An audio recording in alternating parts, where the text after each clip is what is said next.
이번에는 가장 초미의 관심사인 재건축 현금 청산 금액이 어떻게 이제 산정이 되는지, 그러면 그 산정 기준이 가장 중요한 게 재건축 현금 청산금의 평가 시점과 이행기, 이 두 가지에 관해서 좀 말씀을 드리도록 하겠습니다. 재건축 현금 청산에서 현금 청산금 평가 시기는 매우 중요한데요. 지금처럼 부동산 경기가 안 좋을 때는 재건축 현금 청산금의 평가 시기를 좀 늦추면 늦출수록 조합에서 더 유리하겠죠. 왜냐하면 늦게 평가할수록 평가 금액은 낮아질 거고 조합이 나갈 금액이 적어지게 되는 거니까 훨씬 유리할 거고, 반대로 현금 청산자 입장에서는 빨리 평가하고 싶어 할 거 아닙니까? 그러면 이 재건축 현금 청산금의 평가 시기가 언제인지를 법을 봐야 알 수 있을 거 아닙니까? 일단 도정법 73조를 제가 한번 읽어드리면 이렇습니다. 사업 시행자는 관리처분 계획이 인가 고시된 다음 날부터 90일 이내에 다음 각 호에 정하는 자와 토지, 건축물 또는 그 밖의 권리의 손실 보상에 관한 협의를 하여야 한다. 다만 사업 시행자는 분양 신청 기간 종료일의 다음 날부터 협의를 시작할 수 있다. 이렇게 나오면서 1호부터 4호까지가 나왔는데요. 분양 신청을 하지 아니한 자, 분양 신청 기간 종료 이전에 분양 신청을 철회한 자, 분양 신청을 할 수 없는 자, 관리처분 계획에 따라서 분양 대상에서 제외된 자, 이렇게 나와 있고, 73조 1항 내용이고요. 2항 보시면 사업 시행자는 제1항에 따른 협의가 성립되지 아니하면 그 기간의 만료일 다음 날부터 60일 이내에 수용 재개를 신청하거나 매도 청구 소송을 제기해야 된다. 3항 보면 사업 시행자는 제2항에 따른 기간을 넘겨서 수용 재개를 신청하거나 매도 청구 소송을 제기한 경우에는 그 지연 일수에 따른 이자를 지급해야 된다. 도시및 주거환경정비법 시행령 제60조를 보면요, 수용재개 신청이나 매도 청구가 늦어지게 되면 늦어진 기간이 6개월까지는 연 5% 이자를 붙여서 현금 청산금에 주게 돼 있고,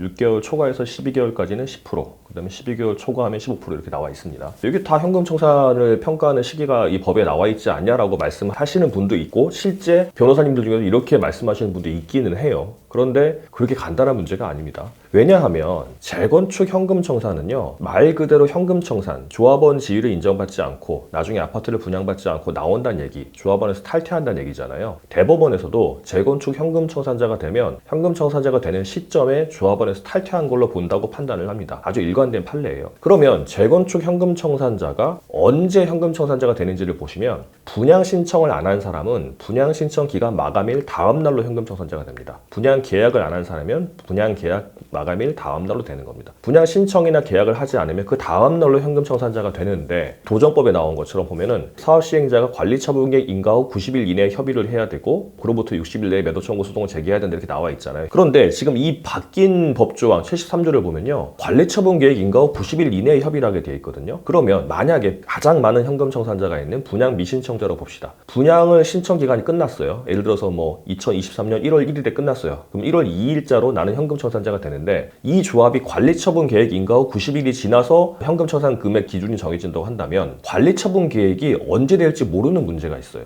그리고 조합이 현금 청산자가 많다 그러면 관리처분 계획 인가 신청을 계속 미룰 수도 있습니다. 조합이 평가 시점을 자기 마음대로 왔다 갔다 할 수 있게 되는 그런 문제가 발생하게 되는 거예요. 더군다나 아까 제가 말씀드린 대로 대법원 판례에 의하면 분양 신청을 하지 않아서 현금 청산자가 되면 다음 날부터 조합원 탈퇴한 걸로 간주가 되거든요. 그러면 그때부터는 조합의 총회 책자 같은 거 받지도 못하고요, 총회 결의에도 참여할 권리도 없고 전혀 나랑 상관없는 사람이 됩니다. 그런데 조합은 쉽게 말하면 이제 매수인 역할을 하게 되는 거잖아요. 이제 매수인은 돈을 언제 줄지 말지를 자기 마음대로 결정하게 되는 거예요. 그건 좀 이상하지 않습니까? 물론 이 재건축 현금 청산 같은 경우는 계약을 하는 건 아니긴 해요. 계약이라고 하는 쌍방 의사에 합치해서 하는 건데, 이거는 상관없이 분양 신청 안 하면 그냥 법정 계약 비슷하게 되는 거니까, 그래도 사고 파는 매수인은 돈을 줄 의무, 매도인은 등기를 줄 의무가 발생한다는 건 변함이 없으니 똑같습니다. 그 시점에서 매도인이 매수대금을 치를 시기를 자기가 관리처분 계획을 빨리 하냐 늦게 하냐에 따라서 왔다 갔다 할 수 있다는 것은 분명히 문제가 있는 거고, 제가 서두에 말씀드렸던 것처럼 지금처럼 부동산 경기가 안 좋을 때는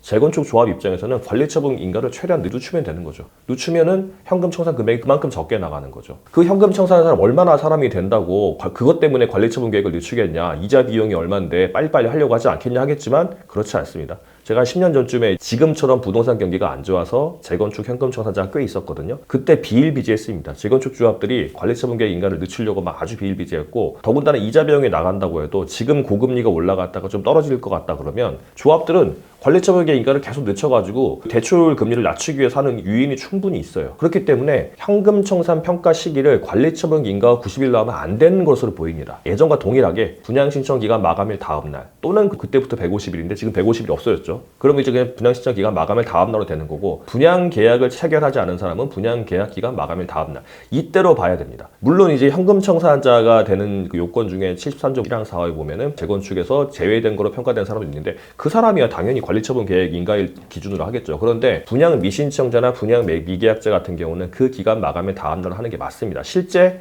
최근에 하급심 판결에서 그렇게 판결하고 있는 판결이 많아지고 있습니다. 제가 왜 이렇게 해야 됩니다, 하급심 판결이 합니다 이렇게 말씀을 드리냐면, 아직 대법원 판결이 안 나왔어요. 지금 법리로 봐서나 아니면 이제 법 조문으로 봐서나 이전 법조항을 종합해서 봤을 때 분양신청 기간 마감일 다음날이 맞는 것 같습니다. 자, 그러면 분양신청을 하지 않은 사람이 분양신청 기간 끝나면 그 다음날로 평가 시기가 정해졌다고 한다면 계속 부동산은 떨어지니까 나는 이제 돈 맞고 나가는 거 좋지 않냐? 그거예요. 사실은 거꾸로 말하면 부동산 경기가 막 좋아지게 되면 늦게 할수록 더 좋을 텐데 그것도 운이죠. 어쩔 수 없는 겁니다. 자, 그러면 두 번째 이행기 문제가 있는데요. 분양신청 기간 마감일 다음날로 평가해가지고 주게 되는데 그 돈을 언제 주냐는 관리처분계획 인가 후 90일 이내에 협의를 하고, 그 전부터 협의할 수도 있지만 만약에 협의가 안 되면 매도 청구 소송을 그 협의 끝난 날부터 60일 이내에 바로 이제 매도 청구 소송을 제기하게 돼 있는데, 그러면 자, 이때가 이행기 아니냐? 그러니까 관리처분 계획 인가 후 90일 이내에 협의하라고 했으니까 관리처분 계획 인가 후 90일 이내에 주기만 하면 되는 거 아니냐? 그리고 협의가 안 되면 소송도 그때 하면 되니까 소송 그때 하기만 하면 되는 거 아니냐? 그러니까 그때 돈을 줘야 된다. 그때가 이행기라는 이제 의견이 있을 수 있는데 저는 그것도 아닌 것 같아요.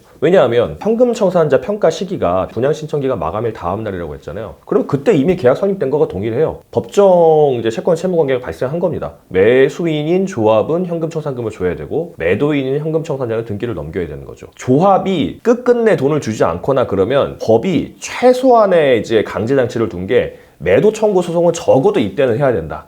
그때보다 더 늦어지게 되면 5%, 10%, 15% 줘야 된다. 이렇게 기재를 해놓은 거지 이행기 자체가 늦어졌다고 볼 수는 없습니다. 이게 왜 그렇게 되냐면요. 어떤 불합리가 발생하냐면 그 재건축 현금청산자가 분양신청 기간이 끝났어요. 이제 내가 그 다음날 돼가지고 나는 이제 현금청산자가 됐네. 그래서 조합한테 열쇠도 주고 등기 다 넘겨줬어요. 이제 다 내가 할 일 다 했다. 매도인으로 살 일 다 했으니까 돈 주세요. 그러는데 조합이 그러는 겁니다. 도정법 73조를 보면은 관리처분계획 인가 후 90일이 지날 때까지 협의를 하게 돼 있으니까 우리는 그때 가서 주면 돼. 그때도 늦으면 그때 매도 청구 소송하면 된다고 써 있어. 그러니까 그때까지 기다려. 그러는 겁니다. 보통 분양 신청 끝나고 사업계획 인가 나고 관리처분 인가 나고 할 때까지가 아무리 짧아도 6개월, 1년, 길면 몇 년씩 걸리는데, 만약에 이행기가 관리처분 인가 후 90일이라고 한다면 재건축 현금청산자는요, 집 다 비워주고 열쇠까지 줬는데 돈을 못 받게 돼요. 그 기간 동안 나는 할 일 다 했는데. 그런 불합리가 발생을 합니다. 그래서 이행기도 분양신청 기간 마감일 다음날로 보는 게 맞다고 봅니다. 그러면 도정법 73조에 나오는 건 뭐냐? 그거는 조합이 적어도 이때까지는 돈을 줘라. 이게 무슨 말이냐면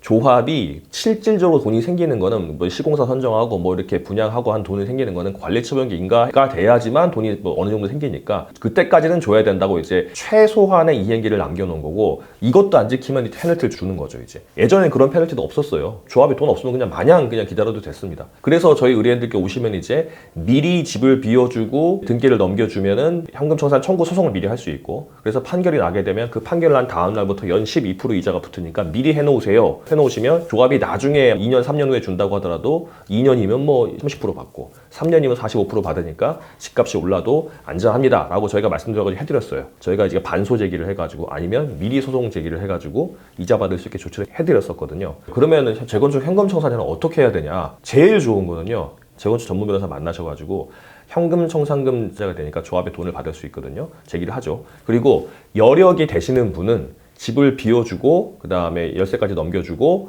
이제 조합에게 이행 제공을 하는 겁니다. 판결 나고 나면 연 12% 이자가 붙습니다. 재판하는 기간 동안 5%고요. 기준은 그 재판에서 정해주는 현금청산 금액입니다.